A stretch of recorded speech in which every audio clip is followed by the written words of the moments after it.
대학생들에게 있어 장학금은 힘든 학업의 빛과 소금 같은 존재입니다.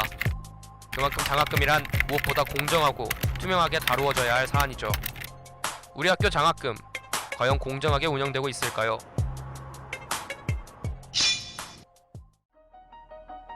밝은 사회 장학은 그 범위와 기준이 굉장히 모호해 보였습니다. 단과대학별 기준에 보면 밝은 사회 장학은 보통 단과대학 학생의 간부, 학과별 학생장 또는 학년 대표에게 지급하는 것이 통상적으로 맞다는 것을 알 수 있습니다. 그러나 문제는 이 밝은 사회 장학이 단과대학별로 기준이 다르고 아예 기준 자체를 명시하지 않은 단과대학도 많았다는 겁니다. 저희는 밝은 사회 장학금의 실태를 알아내기 위해 한 단과대학을 찾아갔는데요. 오랜 시간의 취재 요청 끝에 내부 관계자와 이야기를 나눌 수 있었습니다. 일단 팩트만 얘기를 하면은 우리는 그 단대 장학금을 밝은 사회 장학금을 단대 학생회에다가 추천권을 줬어요. 네.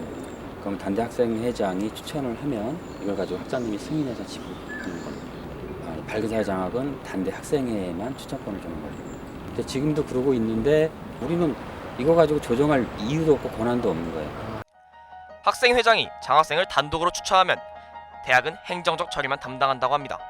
이런 구조에서는 단과대학 학생회가 절대적인 권한을 갖는데요. 실제로 작년 체육대학 학생회에서 학생회 임원이 아닌 사람을 추천해 부당 수령 의혹이 일었습니다. 게다가 이런 구조에서는 누가 얼마를 지급받는지는 주관적인 입장에 따르며 금액에도 한계가 없다고 합니다.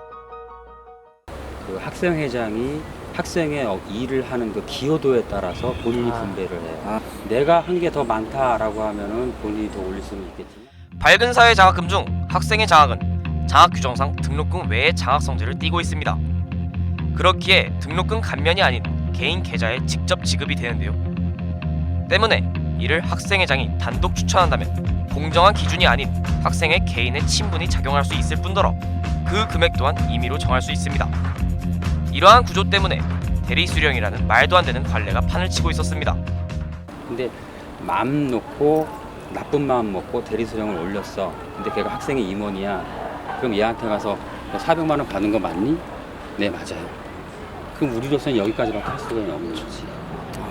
얘가 말 안 하고 난 선의로 받았으니까 이 선의를 받은 거를 학생회 활동장으로 내놓는 것까지는 우리가 뭐라고 못하는 거지.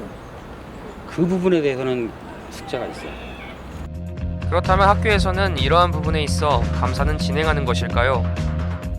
장학 감사만 따로 이렇게 딱 하지는 않는데 그거는 장학팀에서 장학재단이나 이런 데서 뭐 이렇게 자체 조사나 이런 걸 또 매년 시키잖아요. 네. 예.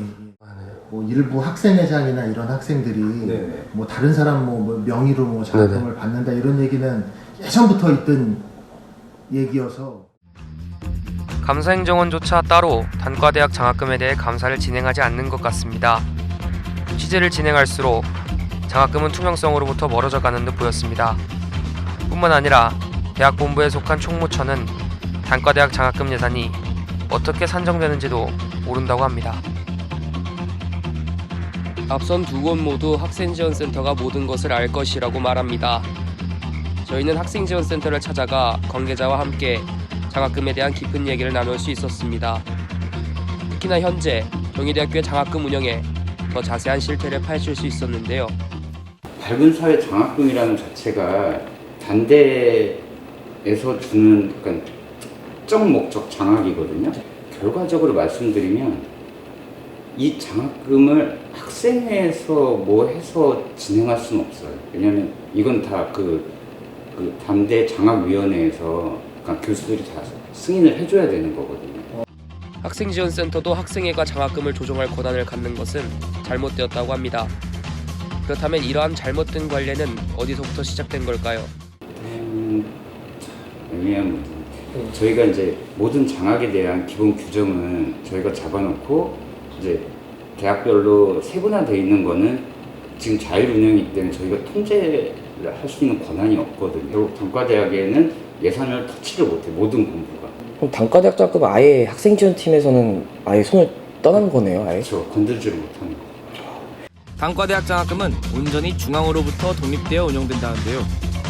따라서 일부 단과대학이 잘못된 운영 방식을 고수해도 대학은 이를 관여할 수 없습니다. 뿐만 아니라 단과대학 규모에 따라서 산정되는 예산이 다르다는데요. 이 예산팀에서 각 단과대학으로 장학금 예를 들어서 뭐 1,000만 원, 2,000만 원, 3,000만 원 이렇게 배정을 해주는 거예요. 그게 대학별 등록금 대비 한 30%를 넘어야 돼 무조건. 예산 배정을 저쪽에서 해줄 때 당연히 재학생이 많은 데가 예산이 많이 배정이 되고 그러면은 당연히 장학금 배정도 더 많고 그러니까 대학별로 이게 차이가 있을 수밖에 없는 거예요. 이런 구조라면 같은 상황이어도 단과대학 학생 수가 다르다는 이유만으로 장학금을 다르게 수여받을 수도 있다는 겁니다. 혹시 전국의 다른 대학들도 같은 방식을 취하고 있을까요? 제가 알기로는 운영하는 게 저희 대학밖에 없는 거라고 보거든요. 일단은 저희랑 비슷하긴 한데, 그러니까 당연히 단대에서 자체적으로 할 수 있는 장학들은 그렇게 더 규모가 더 적죠. 저희보다. 그러니까 저희가 할 수 있는 게 없으니까 저희도. 예상대로 자유운영 방식은 경희대학교가 유일해 보였습니다. 외부에서 간섭할 수 없는 그들만의 영역, 단과대학 장학금. 특정 인물들의 잘못된 권력을 유도할 수밖에 없습니다. 일반 학우들은 자신들의 권리가 부당하게 침해당하는 사실조차 알기 어려운 상황에 처해 있죠. 현재 난립해 있는 장학금 운영. 과연 대학은 이 상황을 보고만 있어야 할까요? 장학금 운영 제도에 대한 획일화된 규정이 시급해 보입니다.